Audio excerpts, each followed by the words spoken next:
ولی اللہ کہتا ہے تو مومن بنتا ہے، مگر سبحان جب اللہ، حسین ہوتے ہیں تو پھر انسان بنتا ہے۔ اللہ اکبر، اللہ اکبر، بہت خوبصورت جملہ ہے، ماشاء اللہ جی بالکل۔ جو ہے وہ زندہ باد اور یزیدیت مرد آباد کا نعرہ لگانے والے جو ہے وہ ان کی توفیقات میں اضافہ فرمائیں، جو پوری دنیا کو یہ بتاتے ہیں کہ عزاداری کی اہمیت کیا ہے۔ عزاداری کی اہمیت ایک مسلمان کے لیے نہیں ہے، بلکہ عزاداری کی اہمیت یہ بتاتی ہے کہ انسان کو انسان ہونا ضروری ہے، آدمی کو انسان سبحان ہونا اللہ، ضروری ہے۔ بے شک، وہ عزاداری دل میں تو سب سے پہلے انسان ہوگا، پھر بڑا عزادار ہوگا۔ بے شک، بے شک، سبحان اللہ، بالکل۔ یہ ہے کہ میں یہ کہتا ہوں، سر مجلس میں بھی میں عرض کرتا ہوں کہ عزاداری کی اتنی بڑی اہمیت ہے کہ مولا حسین سے یہ جڑی ہوئی ایک عبادت ہے جو ہم پوری دنیا میں منا رہے ہیں، اور مولا تمام شیعان حضرت کو، عزاداران کو اپنے جو امام حسین نے وہ عظیم قربانی دی ہے جو عزاداری کی اہمیت کو بتاتی ہے۔ عزاداری کی اہمیت کربلا سے وابستہ ہے، اور عزاداری کی نسبت کربلا سے وابستہ ہے، اور عزاداری میں جو ہمارے یہاں تابوت اٹھائے جاتے ہیں، تعزیے اٹھائے جاتے ہیں، علم اٹھائے جاتے ہیں، یہ سب بتاتے ہیں کہ عزاداری کی کتنی بڑی اہمیت ہے۔ اور پوری دنیا میں ماتم ہو رہے ہیں، مجالس ہو رہی ہیں، گریہ ہو رہا ہے، بکا ہو رہا ہے۔ تو انسان کو اصل دیکھا جائے تو خلقی اس لیے کیا ہے تاکہ انسان عزاداری کر سکے، اور عبادات کے ساتھ عبادت، عزاداری خود ایک بہت بڑی عبادت ہے۔ حالانکہ ایسا نہیں ہے کہ آپ یہ کہیں کہ کہیں مجلس ہو رہی ہے تو اس میں جانا انسان کے لیے واجب ہے، بلکہ شرکت کرنا ایک ایسا عمل ہے جس سے امام حسین راضی ہوتے ہیں، امام حسین خوش ہوتے ہیں۔ اور ظاہر سی بات ہے، جب امام حسین کی خوشنودگی کے لیے انسان کو چاہیے کہ مجلس میں حصہ لے اور گریہ کرے، عزاداری کرے، اور جب حسین علیہ السلام کی ذات ہم سے خوش ہوگی تو پھر ظاہر سی بات ہے جو حسین کی ماں ہیں، جو مجلسوں میں آتی ہیں اور جن کا رومال اس انتظار میں رہتا ہے کہ چندہ سو رومال میں آئیں اور جو میں امام حسین اور آ کے اس کو لگاؤں، تو جناب سیدہ کی خوشنودگی کے لیے عزاداری کو برپا کرنا چاہیے، قائم کرنا چاہیے۔ اور سیدھی سی بات یہ ہے کہ رسول اسلام کا ارشاد ہے، فاطمہ تو بذت منی، فاطمہ میرا ٹکڑا ہے، جس نے کو غضبناک کیا اس نے مجھے غضبناک کیا۔ تو اس کا برعکس ایسے کر لیں، فاطمہ کو خوش کیا اس نے رسول اللہ کو خوش کیا، اور جناب سیدہ صلوات اللہ علیہ کی جو خوشنودگی ہے وہ صرف ہے، چونکہ آپ عزاداری کریں گے۔ عزاداری کیونکہ معرفت کے ساتھ ہونی چاہیے اور پہچان کے ساتھ ہونی چاہیے۔ امام حسین کو جاننا الگ بات ہے، امام حسین کو پہچاننا الگ بات ہے۔ اسی لیے وہی مولک امام کی من بکا وقا و تباکا وجبت لہ الجنہ عارفاً بحقہ وجبت، جو روئے رلائے رونے جیسی صورت بنائے معرفت کی حد کے ساتھ، اس پہ جنت واجب ہو جاتی ہے۔ جنت پہ واجب ہے تو واجب ہو جائے۔ اب انسان کو جنت کا اشتیاق نہیں ہوگا بلکہ جنت کو عزادار کا اشتیاق ہوگا۔ سبحان اللہ، سبحان اللہ، بہت خوبصورت طریقے سے جی بسم اللہ۔ جو اسلام کے غم میں روئے رلائے رونے جیسی صورت بنائے تو پھر جنت پہ خود پہ واجب ہے کہ وہ عزادار واجب ہو جائے، مگر حسین کی معرفت کے ساتھ اور حسین کو پہچاننے کے ساتھ ساتھ عزاداری انسان قائم کرے۔ تو جب اس نوعیت پہ انسان پہنچ جاتا ہے، اس منزل پہ انسان پہنچ جاتا ہے امام حسین کو کے حق کے ساتھ انسان عزاداری کرتا ہے، تو پھر جناب سیدہ صلوات اللہ علیہا اس سے خوش ہو جاتی ہیں، اور اس کے وہ راستے کھل جاتے ہیں جو ایک عام انسان کے لیے نہیں کھلتے۔ اور جناب سیدہ کا خوش ہونا خود رسول اللہ کا خوش ہونا ہے، اور رسول اللہ کا خوش ہونا خود اللہ کا خوش ہونا۔ سبحان اللہ، سبحان اللہ، بہت خوبصورت طریقے سے آپ نے عزاداری کی اہمیت اور عزاداری کے جو فضائل ہے وہ آپ نے ارشاد فرمائے بہت خوبصورتی سے۔ اور اگلا سوال میں آپ کی خدمت عالیہ میں پیش کرنا چاہوں گا کہ ظاہر ہے ہر چیز کے جو ہے وہ کوئی نہ کوئی مقاصد ہوتے ہیں، تو عزاداری کے آپ کی نظر میں کیا مقاصد ہے، اس پر بھی اگر ایک وضاحت ہو جائے۔ یوں تو عزاداری کے بے پناہ مقاصد ہیں۔ عزاداری کا ہے کہ انسان سچ بولے، جھوٹ سے پرہیز کرے، انسان گناہ سے پرہیز کرے، انسان نمازی ہو، انسان روزے دار ہو، انسان عبادت گزار ہو، انسان حج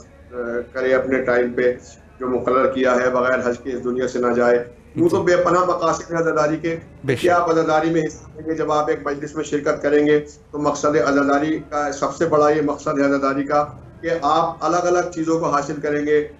نماز کی نالج الگ سے پیدا کریں گے اپنے اندر، اور نماز کے لیے الگ سے آپ کو پڑھنا ہوگا کہ نماز کی کیا اہمیت ہے، صحیح، اور روزے کی کیا ہے، حج کا کیا مقصد ہے، اور بالکل، روزے کا کیا مقصد، نماز کا کیا مقصد ہے۔ مگر آپ جب عزاداری میں شرکت کریں گے، آپ جب مجلس میں شرکت کریں گے، تو وہاں پہ آپ کو نماز کا مقصد بھی بیان ہوگا، اور حسینیت کا مقصد بھی بیان ہوگا، ولایت کا سبحان مقصد بھی اللہ، بیان ہوگا، بے شک، عزاداری کا مقصد۔ عزاداری کا مقصد یہ ہے کہ ایک عزاداری کو آپ نے قائم کیا ہے، اور عزاداری سے آپ کو محبت ہے، اور عزاداری سے آپ کو لگاؤ ہے، عزاداری کی آپ اہمیت جانتے ہیں، تو سمجھ لیجئے کہ اگر عزاداری کا آپ مقصد جانتے ہیں تو نماز کا بھی مقصد آپ کے پاس ہے، روزے کا بھی مقصد آپ کے پاس ہے، حج کا بھی مقصد آپ کے پاس ہے، زکوٰۃ کا بھی مقصد آپ کے پاس ہے، جہاد کا بھی مقصد آپ کے پاس ہے، امر سبحان اللہ، بالمعروف کا بھی آپ کے پاس ہے، نہیں عن المنکر کا بھی مقصد آپ کے پاس ہے۔ یعنی کہ اللہ اکبر، عزاداری ایک ایسا مرکز ہے جو سبحان ہر اللہ، مقصد کو، سبحان اللہ، سبحان اللہ، بے شک، بے شک، بالکل، ایسا مرکز ہے سب کو واضح کرتا ہے۔ اور یوں تو عزاداری کے دیگر مقاصد ہیں، مگر سب سے اہم مقصد جو ہے وہ عزاداری کا یہ ہے کہ امام حسین نے جو کربلا کے میدان میں قربانی دی تھی، تو لوگ اس کو یہ نہ سمجھیں کہ صرف نماز بچانے کے لیے قربانی دی تھی، روزہ جی، بچانے کے لیے قربانی دی تھی، حج کو بچانے کے لیے قربانی دی تھی، بلکہ پورے اسلام کو بچانے کے لیے امام حسین نے کربلا میں قربانی دی۔ بے شک، اور عزاداری کا مقصد یہی ہے تاکہ لوگوں کو یہ پتہ چل جائے کہ قربانی دینے کی بنیاد کیا ہے، قربانی دینے کی وجہ کیا ہے، قربانی دینے کا مقصد کیا ہے، ریزن کیا ہے، سبب کیا ہے، اور صحیح، فلسفہ کیا ہے۔ بے شک، قربانی عزاداری مقصد یہ ہے کہ قربانی حسین کو سمجھا جائے، بے اور شک، قربانی حسین نے اس لیے قربانی دی تھی امام حسین نے، جو حرام محمدی کو حلال محمدی اور حلال محمدی کو حرام محمدی، ایک اس وقت جابر و ظالم حاکم جو تخت نشین تھا وہ یہ چاہ رہا تھا، مگر امام حسین نے ایسی قربانی پیش کی۔ امام حسین نے کہا میں اپنا سر تو کٹا سکتا ہوں، مگر میں یہ نہیں ہونے دوں گا کہ حرام محمدی کو حرام محمدی میں تبدیل کیا جائے، اور حلال سبحان اللہ، محمدی کو حرام محمدی تبدیل کیا جائے۔ میں بالکل، عباس کے بازو دینا پسند کروں گا، مگر میں شریعت کو مٹنے نہیں دوں گا۔ میں علی اصغر کا گلا دینا پیش کروں گا، مگر شریعت کو نہیں مٹنے دوں گا۔ میں علی اکبر اپنے کڑیل جوان کے سینے پہ برشی کا پھل پیش کروں گا، محسوس کروں گا اور ہونے دوں گا، مگر عزاداری کا مقصد نہیں ختم ہونے دوں گا۔ میں عباس کے بازو قلم ہو جائیں گے، قاسم کا لاشا پامال ہو جائے گا، اللہ مگر میں اکبر، شریعت پہ آنچ نہیں آنے دوں گا۔ تو یہ شریعت پہ آنچ نہ آنے دینا امام حسین کا مقصد ہے، اور عزاداری کے ذریعے سے ہم امام حسین کے مقصد کو اجاگر کرتے ہیں۔ یہ ہے عزاداری کا مقصد۔ سبحان اللہ، سبحان اللہ، بہت خوبصورتی سے آپ نے بیان فرمایا۔ اگلا سوال آپ کی خدمت میں عرض کروں کہ ظاہر ہے کہ ہمارے مذہب شیعہ خیر البریہ کا وہی عمل کرتے ہیں کہ جو معصومین علیہم السلام کی سنت ہوتی ہے، تو عزاداری کے عنوان سے میں یہ سوال کچھ اس طریقے سے اگر کروں تو بہتر ہوگا کہ کیا یہ عزاداری سنت ائمہ اطہار علیہم السلام ہے؟ اس پر بھی اگر ایک وضاحت ہو جائے۔ ظاہر سی بات ہے، عزاداری کا اتنا بڑا عمل ہے کہ ویسے تو دیکھا جائے کہ نماز واجب ہے، روزہ واجب ہے، حج واجب ہے، زکوٰۃ واجب ہے، جہاد واجب ہے، یہ جو 10 قرب دین ہیں یہ سب واجبات ہیں۔ مگر کہیں کہیں ایسا ہوتا ہے کہ واجب کا اتنا ثواب نہیں ہوتا جتنا سنت کا ثواب ہوتا ہے، جتنا مستحب کا ثواب ہوتا ہے۔ بالکل، واجب کا اتنا ثواب نہیں ہوتا، کرنا یقیناً، ضروری ہوتا ہے، واجب ہوتا ہے، مگر ثواب کہیں کہیں مستحب کا زیادہ ہوتا ہے۔ تو عزاداری بھی ایک ایسا مستحب ہے کہ جس کا ثواب آپ یہ سمجھ لیجئے کہ واجب سے بھی زیادہ ہے، سبحان کیونکہ اللہ، اس ان کی پابندی نہیں ہے۔ واجب یہ ہے کہ نماز آپ ایک وقت میں پڑھ سکتے ہیں، اس کے بعد میں آپ پہ جس وقت میں واجب ہے اس وقت پڑھیں گے۔ روزہ آپ کو اوپر رمضان میں واجب ہے، مثلا حج کا ایک ٹائم معین ہے، وقت مقرر ہے، مگر عزاداری کا کوئی وقت مقرر نہیں ہے۔ آپ رات میں کریے، دن میں کریے، صبح میں کریے، شام میں کریے، سحر میں کریے، کسی بھی وقت کر سکتے ہیں آپ عزاداری، اور یہ اتنا بڑا مستحب عمل ہے۔ دوسری بات یہ ہے کہ نماز کے لیے مثال کے طور پہ آپ گھر میں ہیں تو پوری پڑھیں گے، سفر میں ہیں تو قصر پڑھیں گے۔ حج جو ہے وہ صاحب حیثیت پہ واجب ہے، اور جو صاحب حیثیت نہیں ہے اس سے حج ساقط ہے۔ روزہ صحت مند پہ واجب ہے، اور جو صحت مند نہیں ہے اس پہ روزہ ساقط ہے۔ مگر میں آپ کی خدمت میں عرض کر دوں کہ عزاداری کا مقصد جو ہے وہ جتنی محبت اہل بیت انسان کے دل میں ہوگی اتنی بہتر عزاداری کرے گا، اور یہ ایک ایسا سنت جو اہل بیت کی محبت کا اظہار کرتا ہے عزاداری۔ حالانکہ یوں تو ہر عمل محبت اہل بیت کا اظہار ہے، نماز بھی محبت اہل بیت سے اظہار ہے، روزہ بھی محبت اہل بیت سے اظہار کا نام ہے، مگر عزاداری ایک ایسا عمل ہے جو کلیتاً اہل بیت علیہ السلام کی محبت کا اظہار ہے، چونکہ اس میں آنسو بہائے جاتے ہیں، اس میں ان کی قربانیوں کو یاد کیا جاتا ہے کہ ہمارے امام نے کیسے قربانی پیش کی ہے کربلا کے میدان میں، بے اور شک آنسو بہا کے ہم اظہار کرتے ہیں کہ ہم محبت اہل بیت علیہ السلام دل میں رکھتے ہیں۔ دوسری بات یہ ہے کہ نماز کے لیے مثال کے طور پہ یہ حکم ہے کہ ان قبلت قبل ما سواہا ان ردت رد ما سواہا، جس کی نماز قبول اس کے سارے اعمال قبول، اور بے جس شک کی نماز رد سارے اعمال رد۔ یعنی کہ نماز ایک دین کا پلر ہے، نماز ایک دین کا ستون ہے، اور جی نماز کے بغیر کچھ نہیں ہے۔ نماز کے بغیر نہ روزہ قبول ہے، جس کی نماز قبول اس کا روزہ قبول، جس کی نماز قبول اس کا حج قبول، جس کی نماز قبول اس کا زکوٰۃ قبول، جس کی نماز قبول اس کا جہاد قبول۔ یعنی کہ جتنے بھی عمل دنیا میں ہیں وہ ساروں کی اگر قبولیت چاہتا ہے انسان تو جی پہلے نماز کی قبولیت اس کو درکار ہے۔ یعنی کہ نماز کی قبولیت ایک ایسی قبولیت ہے، ہر عمل کی قبولیت نماز کی وجہ سے ہے۔ بے یعنی کہ شک نماز اگر قبول انسان کی تو سب کچھ قبول ہے، اور نماز جب قبول ہے، امام شافعی علیہ الرحمہ نے فرمایا کہ کیا اہل بیت النبوت، تمہاری نبوت اے نبوت کے اہل بیت، تمہاری فضیلت کے لیے صرف اتنا ہی کافی ہے کہ جو تم پہ نماز میں درود نہ پڑھے اس کی نماز قبول نہیں ہے۔ اللہ اکبر۔ تو یعنی کہ پورے اعمال کا جو دار و مدار ہے وہ نماز کے اوپر ہے، اور نماز کا جو دار و مدار ہے وہ درود کے اوپر ہے۔ بے اور شک نماز ایک ایسا ہے جو انسان کو پڑھنی ہوتی ہے، مخلوق کو پڑھنی ہوتی ہے، اللہ نہیں پڑھتا۔ روزہ ایسا عمل ہے جو انسان کو رکھنا ہوتا ہے، اللہ نہیں رکھتا۔ حج ایسا عمل ہے جو مسلمان کو کرنا ہوتا ہے، اللہ نہیں کرتا۔ مگر تمام اعمال اور تمام عبادتیں ایسی ہیں کہ جو انسان کو کرنی ہے، مسلمان کو کرنی ہے، اللہ اس میں شریک نہیں ہے۔ مگر درود ایک ایسا عمل ہے کہ جس میں اللہ بھی شریک ہے، جس میں فرشتے بھی شریک ہیں،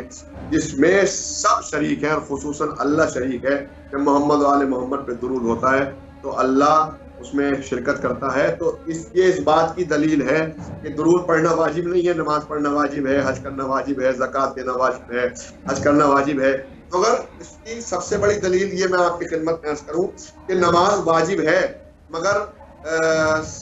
نماز واجب ہے، روزہ واجب ہے، مگر اس کی میں نے آپ کی خدمت میں ایک وضاحت ابھی پیش کی جی کہ نماز واجب گھر کے اندر پوری پڑھے گا، سفر کے اندر قصر پڑھے گا، ٹھیک بے ہے۔ شک روزہ واجب ہے، اگر روزہ صرف صحت مند رکھے گا، اگر صحت مند انسان نہیں ہے تو روزہ نہیں رکھے گا۔ بے حج شک واجب ہے، اگر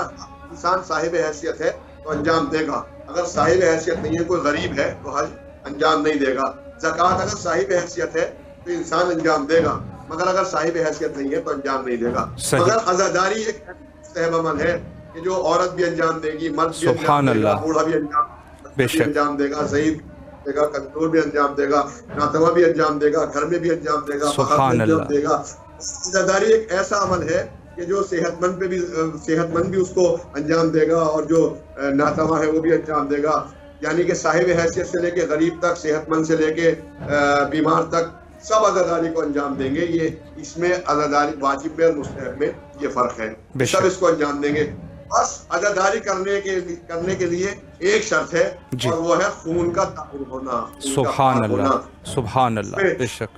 اس میں حلال خون دوڑ رہا ہوگا وہ حسین سے عزاداری کا اظہار کرے گا، اور بالکل حسین سے عزاداری کا اظہار ایک ایسا عمل ہے جو نماز کی بھی قبولیت کا باعث ہے، جو روزے کی بھی سبحان قبولیت اللہ کا باعث ہے، جو بے شک قبولیت کا باعث ہے۔ وہ کہتے ہیں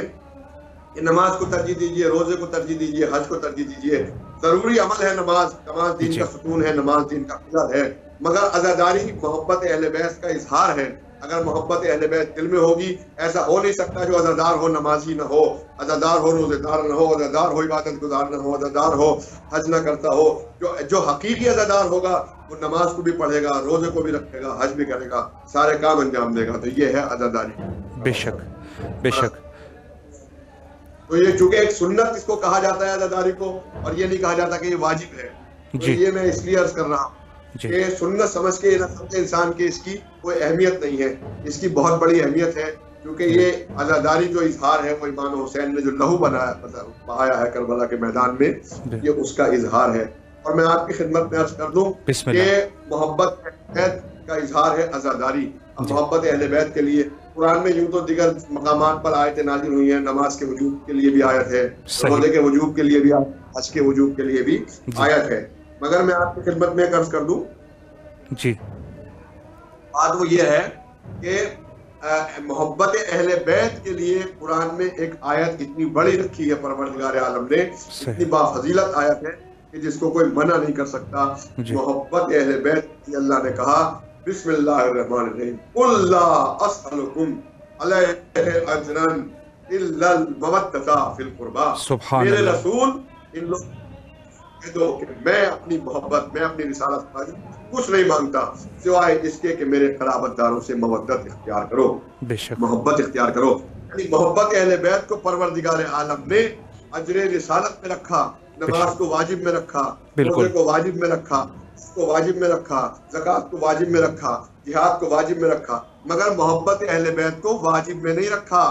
محبت اہل بیت اجر میں رکھا. واجب اور ہے، بالکل اور ہے. واجب کا مطلب ہے اگر ایک واجب انجام دیا جائے، دوسرے کو چھوڑا جائے تو جس کو انجام دیا ہے اس کی جزا ملے گی، جس کو چھوڑا ہے اس کی سزا ملے گی. مثال کے طور پہ اگر کوئی شخص نماز پڑھے اور روزہ نہ رکھے تو نماز پڑھنے کی جزا ملے گی، روزہ نہ رکھنے کی سزا ملے گی. کوئی شخص نماز پڑھے، روزہ رکھے، حج نہ کرے، نماز پڑھنے کی جزا ملے گی، روزہ رکھنے کی جزا ملے گی، حج نہ کرنے کی سزا ملے گی. کوئی صاحب نماز پڑھے، روزہ رکھے، حج کرے، زکوٰۃ نہ دے، نماز پڑھنے کی جزا ملے گی، روزہ رکھنے کی جزا ملے گی، حج کرنے کی جزا ملے گی، زکوٰۃ نہ دینے کی سزا ملے گی. یعنی واجب اسے کہتے ہیں، واجب اسے کہتے ہیں ایک کو کیا جائے تو جس کو کیا ہے اس کی جزا ملے گی، جس کو چھوڑا ہے اس کی سزا ملے گی. اللہ نے محبت اہل بیت کو واجب میں نہیں رکھا بلکہ اجر میں رکھا. اگر اللہ محبت اہل بیت کو واجب میں رکھ دیتا تو بھائی مسلمان یہی کہتا، سب یہی کہتے ہم نماز بھی پڑھی ہے، ہم نے روزہ بھی رکھا ہے، ہم نے حج بھی کیا ہے، ہم نے زکوٰۃ بھی دی ہے، محبت اہل بیت کی تو نہیں کی، لہٰذا سب کی جزا دے، محبت اہل بیت کی سزا دے دے. اللہ نے کہا میں محبت اہل بیت کو واجب میں نہیں رکھتا بلکہ میں محبت اہل بیت کو اجر میں رکھتا ہوں. محبت اہل بیت اجر کا نام ہے. اس کا مطلب کیا ہے؟ اس کا مطلب ہے اگر یہ نہ کیا تو کچھ نہ کیا. محبت اہل بیت اجر ہے. اہل بیت سے محبت ہے تو نماز بھی قبول ہے، اہل بیت سے محبت ہے تو روزہ بھی قبول ہے، اہل بیت سے محبت ہے تو حج بھی قبول ہے، اہل بیت سے محبت ہے زکوٰۃ بھی قبول ہے. اور اگر اہل بیت سے محبت نہیں ہے تو نہ نماز قبول ہے، نہ روزہ قبول ہے، نہ حج قبول ہے، نہ زکوٰۃ قبول ہے، کوئی عبادت قبول نہیں ہے. تو عبادت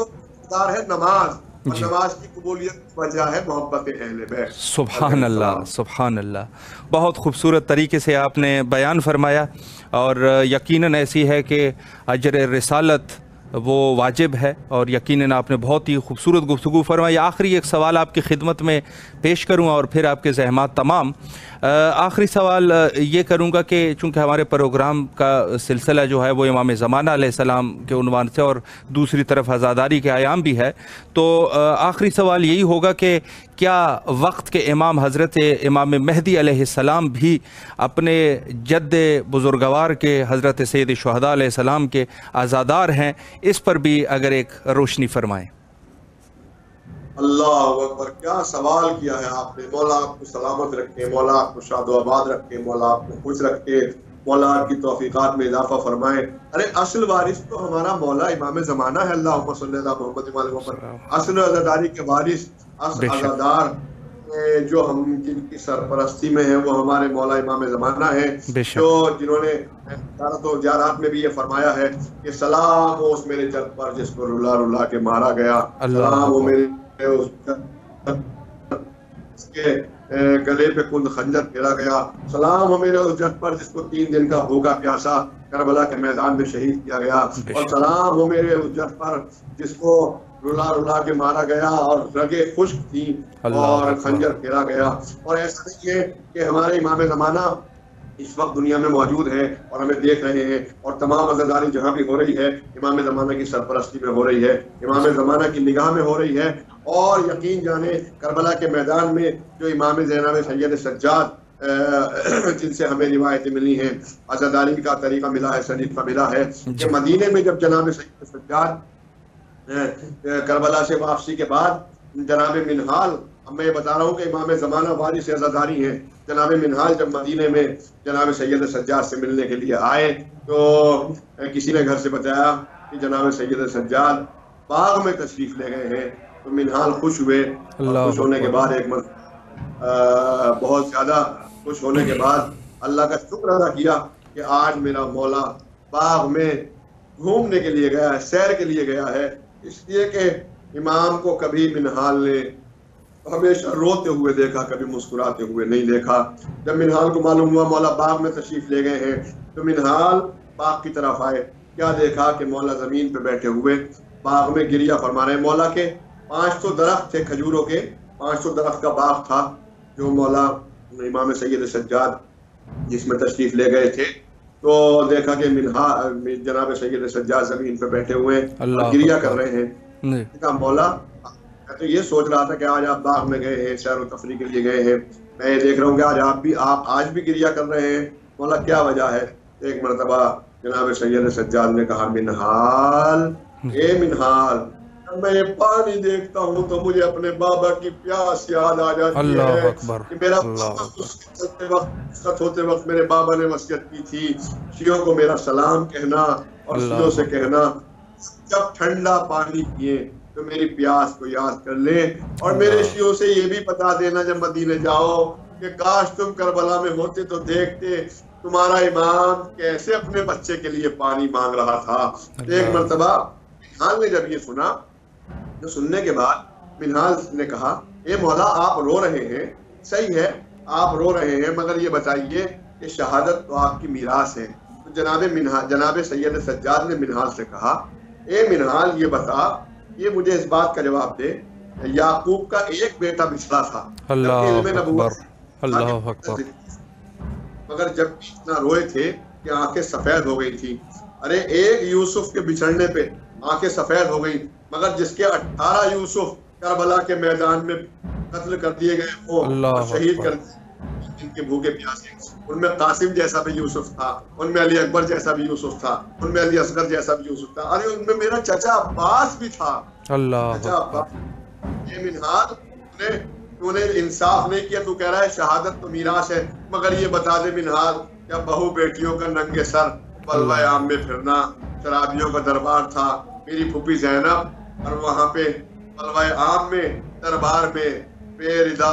عزاداروں، اس میں کیا آپ کی خدمت میں عرض کروں، تمام عزادار جو میری سن رہے ہیں اس بات کو وہ ذرا غور فرمائیں کہ میں جو آپ کی خدمت میں عرض کرنا چاہ رہا ہوں کہ جناب سید سجاد نے مدینے میں جب جناب سید سجاد نکلتے تھے تو قصاب گوشت کو ڈھک لیتے تھے جناب سید سجاد شام کے۔ ایک دن جب جناب سید سجاد مدینے میں باہر نکلے، ایک قصاب کو معلوم نہیں ہوا کہ جناب سید سجاد کے آنے کا ٹائم، اسے یاد نہیں رہا، اس نے دیکھا مولا آ رہے ہیں فوراً گوشت پہ اس نے کپڑا ڈالا، مگر اس نے مولا کے سامنے ہاتھوں کو جوڑ کے کہا مولا مجھے معاف فرمائیے گا، میں نے دیکھا نہیں تھا کہ آپ تشریف لا رہے ہیں، مجھے یاد نہیں رہا تھا کہ آپ کے آنے کا ٹائم ہے۔ مولا نے دیکھا اور دیکھنے کے بعد کہا مجھے اتنا بتا دے کہ اس کو ذبح کرنے سے پہلے پانی پلا دیا تھا؟ مولا ایسا کیسے؟ اللہ اکبر، یہ بتا دے اس کو ذبح کرنے سے پہلے چھری کو تیز کر دیا تھا؟ کہ مولا ایسا کیسے ہو سکتا ہے کہ کسی جانور کو ہم ذبح کریں اور چھری کو تیز نہ کریں؟ کہ اتنا اور بتا دے، ایک آخری سوال کا جواب دے دے کہ چونکہ جب اس جانور کو ذبح کیا تھا تو کوئی جانور اسے دیکھ تو نہیں رہا تھا؟ تو ایک مرتبہ اس نے کہا مولا ایسا کیسے ہو سکتا ہے کہ ہم کسی جانور کو ذبح کریں اور جانور اس کو دیکھے، اس لیے کہ جانور اگر جانور کو ذبح ہوتے ہوئے دیکھے گا تو اس کے دل پہ کیا گزرے گی۔ میرے مولا سید سجاد نے کربلا کی طرف رک کر کے کہا ہاں میرے بابا، جانوروں کو بھی جب ذبح کیا جاتا ہے تو پانی ہے، اگر تمہیں 3 دن کا بھوکا پیاسا شہید کر دیا گیا، جب جانور کو ذبح کیا جاتا ہے چھری کو تیز کیا جاتا ہے، مگر ہاں میرے بابا آپ کے گلے پہ جب چھری چلی تو کند خنجر پھیرا گیا، جب جانور کو ذبح کیا جاتا ہے تو کسی جانور کے سامنے ذبح نہیں کیا جاتا، مگر میرے بابا آپ پہ کتنا بڑا ظلم ہوا ہے کہ جس وقت آپ کے گلے پہ خنجر پھر رہا 72 قدم سے میری پھوپھی زینب دیکھ رہی تھی اور کہہ رہی تھی شمر میرا بھیا 3 دن کا بھوکا پیاسا ہے۔ تو یہ عزاداری ہمیں وہیں سے ملی ہے۔ تو امام وقت کربلا کے میدان میں موجود ہے تھے، اور اس کے بعد سینہ بسینہ امام سینہ بسینہ عزاداری منتقل ہوتی رہی، چوتھے امام سے 5ویں امام کے پاس اور 5ویں امام سے 6ٹھے امام کے پاس، اسی طریقے سے ہوتی ہوئی عزاداری کی اسم ہمارے امام زمانہ کے پاس آئی، جو ہمارے حقیقی وارث اس وقت پردہ غیب میں ہیں۔ عزاداری ان کی سرپرستی میں ہوتی ہے۔ پروردگار جہاں جہاں جو عزادار عزاداری کر رہے ہیں سب کے اوپر امام زمانہ کی سب کی خوشنودگی کے لیے سب عزاداری کر رہے ہیں، پروردگار سب امام زمانہ کی نگاہ میں رہیں اور امام زمانہ پروردگار کی اجازت سے جلد سے جلد تشریف لائیں تاکہ خود ہمارے ساتھ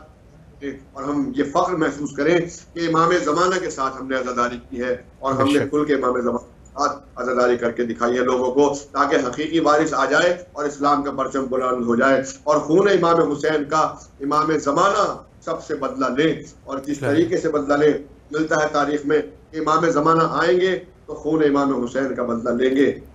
اور میں آپ کو بتا دوں امام زمانہ کے حوالے سے کہ امام زمانہ جب آئیں گے تو خون حسین کا بدلہ لیں گے، اور جب امام زمانہ شہید ہو جائیں گے خون حسین کا بدلہ لیتے. تو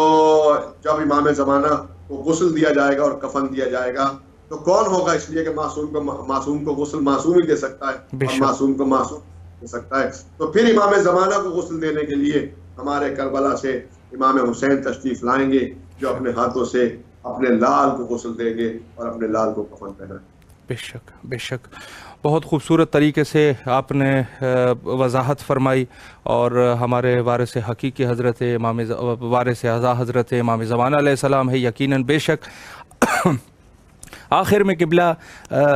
اگر مومنین کے لیے آزاداری کے عنوان سے یا امام زمانہ علیہ السلام کے عنوان سے کوئی پیغام ہے، کوئی میسج ہے، تو انشاءاللہ امام حسین علیہ السلام ٹی وی کے ذریعے سے مومنین سماعت فرما رہے ہیں. بسم اللہ کیجیے. بس میری یہ گزارش ہے مومنین کے لیے، سب سے بڑا میرا میسج ہے کہ مومنین جب آزاداری قائم کریں، تو میرا میسج خواتین کے لیے ہے، خواتین پردے کا بہت خیال رکھیں، اور جب آزاداری کریں مومنین تو کوئی ویڈیو نہ بنائیں ایسی، خاص کر خواتین میں ایسی ویڈیو بنائیں وہ ایسا لگتا ہے کہ جیسے اندر ہم ویڈیو بنا رہے ہیں مگر اس کو صرف ہم ہی لوگ دیکھ رہے ہیں، مگر وہ ویڈیو وائرل ہو جاتی ہے، اور ویڈیو وائرل ہونے کے بعد وہ یوٹیوب اور فیس بک کے سوشل میڈیا کے ذریعے سے دنیا کو اس کو میں دیکھا جاتا ہے. اور وہ خواتین ہماری ننگے سر جو جن کی ویڈیو وائرل ہوتی ہے، تو ہم یہ کہیں گے کہ اگر عزاداری میں جو خواتین ہیں وہ جو حصہ لیں تو وہ پردے کے ساتھ حصہ لیں، اس لیے کہ اگر کوئی اپنا ویڈیو بنایا اور کوئی وائرل ہو ویڈیو تو وہ پردے کے ساتھ وائرل ہو، بے پردگی کے ساتھ وائرل نہ ہو. یہ تو میرا خواتین کا میسج ہے. اور میرا جو تمام مومنین ہیں، یہ مومنات کے لیے میسج تھا کہ پردے کا خاص خیال رکھیں، اس لیے کہ جناب سیدہ کی سیرت پہ عمل پیرا وہی خواتین ہیں جو پردے کا خیال رکھیں. اور ہمارا مومنین کے لیے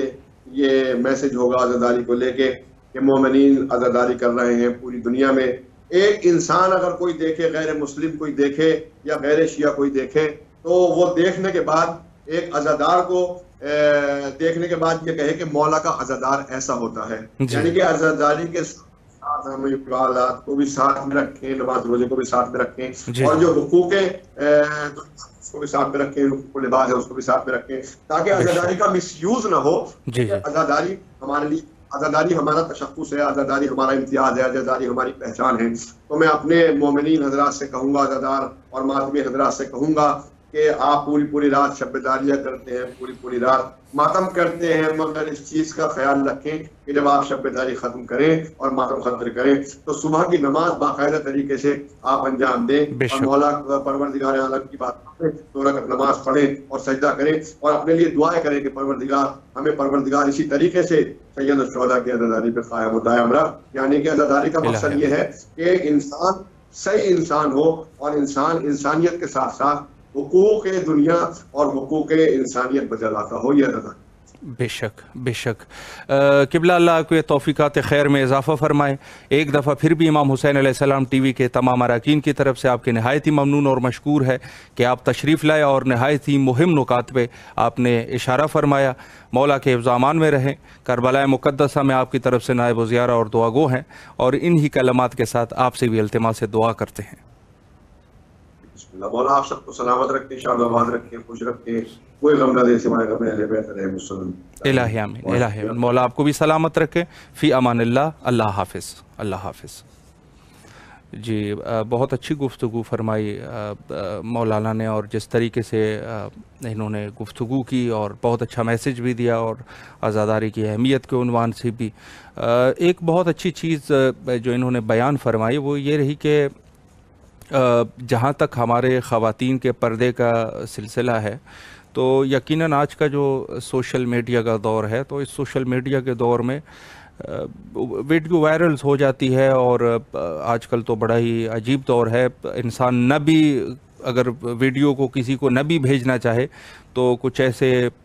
حالات ہے، کچھ ایسے عناصر ہے جو کہ ویڈیو آپ کے موبائل سے بھی لے سکتے ہیں۔ تو البتہ اس قسم کی چیزوں میں ہمارے لیے احتیاط یہی ہے کہ خواتین جو ہے وہ جو مخصوصاً ذاکری کرتی ہے یا عزاداریہ اور یا ان چیزوں میں، تو اس قسم کی چیزوں کو وہ نہ کرے۔ اولاً تو ویڈیو لینا ہی کوئی ضروری نہیں ہے، جب آپ مولا کے لیے کر رہے ہیں تو پھر تو یہ چیزیں جو ہے وہ ویڈیو کی کیا ضرورت ہے، آپ کر رہے ہیں تو کریں۔ لیکن اگر کسی جگہ پر انسان لے بھی رہا ہے تو نہایت اس چیزوں میں احتیاط کریں، اور تاکہ یہ ایک ناموس شیعہ ہے اور شیعہ کے ناموس کا بھی خیال رکھنا چاہیے اور عزاداری کا بھی خیال رکھنا چاہیے۔ تو یہی چیز ہے کہ اگر وہی حدیث جو ہے کونو لنا زینا ولا تکونو شینا، ہمارے لیے عزت کے باعث بنو، ذلت کے باعث نہ بنو، تو یہ تقریباً خواتین کے لیے بھی ہے، مردوں کے لیے بھی ہے، جو بھی شیعہ ہے ان کے لیے ہے۔ تو یہ ہماری ذمہ داری ہے کہ عزاداری، جیسے انہوں نے فرمایا کہ ہمارا ترہ امتیاز ہے یہ عزاداری اور ہم اس پر فخر محسوس کرتے ہیں، لیکن ایسا نہ ہو کہ کوئی غلط طریقے سے ہم وہ کرے۔ ہر چیز کے لیے ظاہر ہے کوئی طریقہ ہوتا ہے، کوئی سلیقہ ہوتا ہے، تو عزاداری کے لیے بھی یقیناً طریقہ ہے، تو ہم اس طریقے کو یقیناً وہی عزاداری کرے جو ہمارے آباء و اجداد نے کی ہے، ہمارے بزرگان نے کی ہے، علماء نے کی ہے، صلحاء نے کی ہے، وہی عزاداری کریں۔ عزاداری میں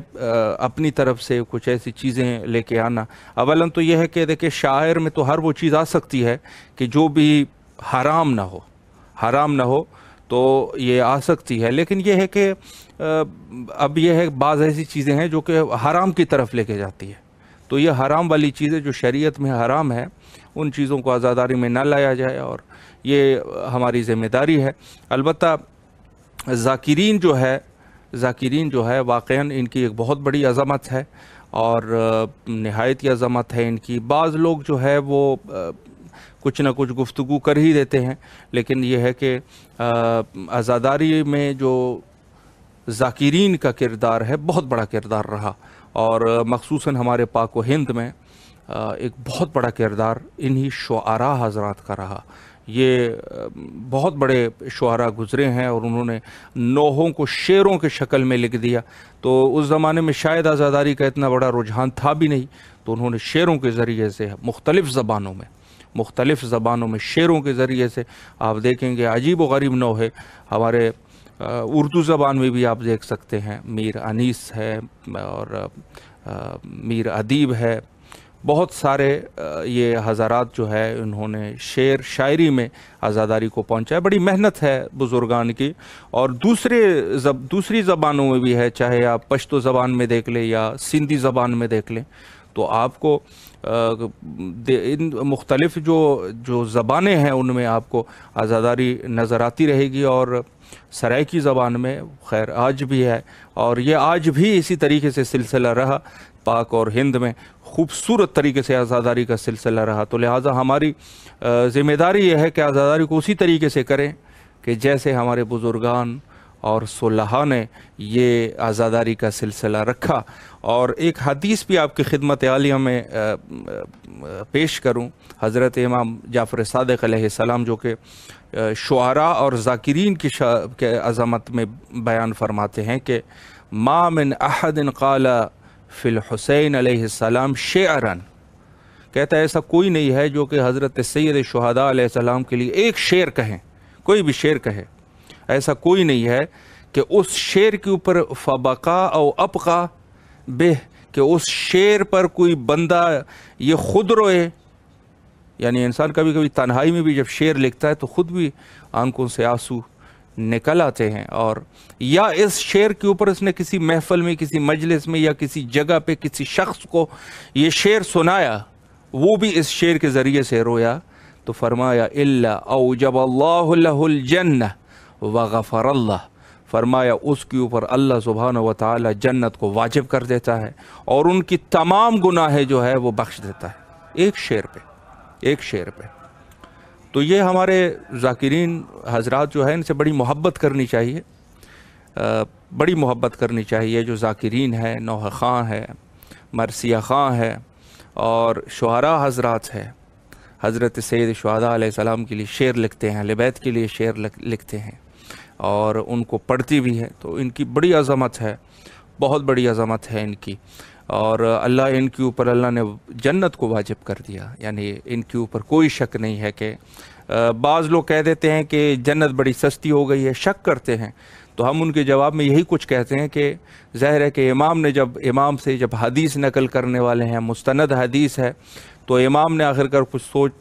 ظاہر ہے وہ تو ہم گستاخی نہیں کر سکتے، لیکن یہ کیا امام سے بھی زیادہ جانتا ہے؟ امام نے جو فرما دیا رستہ اس نے آسان کر دیا، تو ہماری کیا جرت ہے کہ ہم کہیں کہ اپنے لیے جو ہے وہ روڑے بنائے اور مشکلات بنائے اور یہ کریں وہ کریں؟ بھئی یہ بڑا مشکل کام ہے، بس اللہ ہے، اللہ نے ایک آسان رستہ ہے عزاداری کا۔ ان کو مولا حسین کی عزاداری پسند ہے،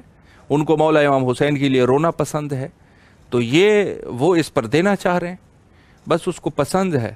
مثلا کوئی ایک ایسا شخص جو کہے میرے لیے فلاں چیز لے، آپ کی نظر میں بڑی کمزور چیز ہوگی، وہ کوئی لے کے آئے تو وہ ایک دم سے جا کے 10,000 20,000 50,000 کا انعام دے دیتے ہیں اس چھوٹی چیز پہ، آپ کے لیے وہ کوئی چیز بھی نہیں ہوگی، لیکن اس کی نظر میں وہ بہت بڑی چیز ہے۔ تو عرض کروں آپ کی خدمت میں کہ ہم لوگوں کو خود جو ہے ان چیزوں میں اپنے لیے مشکل نہیں کرنے چاہیے، یہ خدا کی مرضی ہے، وہ جس چیز کو چاہے، وہ جس چیز کو بھی چاہے تو اس کو وہ آسانی سے وہ آپ کے لیے پیش کر سکتے ہیں، اور آپ کو ایک کم چیز پہ جو آپ کی نظر میں کم چیز ہوگی اس کے اوپر وہ جنت دے دیتے ہیں۔ تو اللہ سبحانہ و تعالیٰ کی وہ، اور یہ تو ایک حدیث کیا، بہت سارے رونے کے لیے کتنی احادیث وارد ہوئی ہے، رلانے کے لیے کتنی احادیث وارد ہوئی ہے، اور امام کے لیے شعر کہنے میں کتنی احادیث وارد ہوئی ہے، بے حساب ہے، بے حساب ہے۔ اور یہی وجہ ہے، یقیناً یہی وجہ ہے کہ یہ خود حضرت سید شہداء علیہ السلام کا غم یہ ایک معجزہ ہے، اور معجزہ کچھ اس طریقے سے ہے کہ کوئی بھی، یعنی اگر چاہتے ہوئے بھی لوگوں نے کوشش کی ہے کہ عزاداری کو ٹھنڈا کیا جائے، عزاداری کے فضائل کو کم کیا جائے، لیکن وہ یہ نہیں کر سکتے۔ اس کی وجوہات یہ ہے کہ ایسا ممکن ہی نہیں ہے، چونکہ یہ اللہ سبحانہ و تعالیٰ کا معجزہ ہے، اور معجزہ جو ہوتا ہے وہ جب سے معجزہ ہو جائے، جب تک کائنات باقی ہے وہ معجزہ باقی ہے۔ معجزہ اسی کو کہتے ہیں۔ معجزہ یہ نہیں ہے کہ آپ نے ایک معجزہ ہو گیا اور پھر وہ جو ہے وہ ختم ہو گیا، ختم ہونے والا معجزہ نہیں ہوتا۔ معجزے کے شرائط میں یہ ہے کہ وہ جاری رہتا ہے، اور ہر دور میں لوگوں نے، دشمنان نے کوشش کی ہے کہ عزاداری کے اس کو کم کیا جائے، لیکن یہ کم نہیں ہوتا۔ اور آپ جا کے زیارت ناہیہ کو پڑھ سکتے ہیں، اصل عزادار اور وارث حقیقی اعلیٰ حضرت امام زمانہ علیہ السلام ہے، اور انہوں نے ہی عزاداری کو ترویج دی ہے، بلکہ تمام ائمہ نے ترویج دی ہے۔ اول سے لے کے پروگرام میں ہم عرض بھی کر رہے تھے کہ حضرت امیر المومنین علیہ السلام سے لے کر، چونکہ اس دور میں حضرت سید شہداء علیہ السلام کی شہادت بھی نہیں ہوئی، لیکن انہوں نے بھی عزاداری کا سلسلہ وہ کس طریقے سے رکھا، انہوں نے وہ گریہ فرماتے تھے، رسول اللہ گریہ فرماتے تھے۔ اور دوسرے ائمہ میں جب یہ شہادت ہوئی ہے تو مکمل طور پہ، رسمی طور پہ عزاداری ہوئی ہے، اور مخصوصاً حضرت امام سجاد علیہ السلام کے دور میں حتیٰ غلاموں کو اکٹھا کر کے، اور اس دور میں چونکہ سختیاں تھی، بنی امیہ کا دور تھا، تو اس میں انہوں نے ایک یعنی غلاموں کو اکٹھا کر کے تہخانوں میں عزاداری کرتے تھے، اور اپنے والد مظلوم کا، حضرت سید شہداء علیہ السلام کا وہ حال اور احوال سنایا کرتے تھے، اور ان کی مظلومیت کو ان کے اوپر آشکار کرتے تھے، تاکہ یہ لوگ جو ہے اگلے سال پھر ان کو آزاد کیا جاتا تھا اور یہ چلے جاتے تھے، اور یہ جو چیزیں انہوں نے امام سے سنی ہوتی تھی یہ جا کے دوسرے علاقوں میں یہ چیزوں کو پہنچایا کرتے تھے، اور اسی طریقے سے عزاداری کی ترویج ہوئی۔ وقت جو ہے وہ ہمارا ختم ہو چکا ہے، اور حجت خدا کے ظہور کے لیے زیادہ سے زیادہ ہمیں دعا کرنی چاہیے۔ اللہم عجل لولیک الفرج۔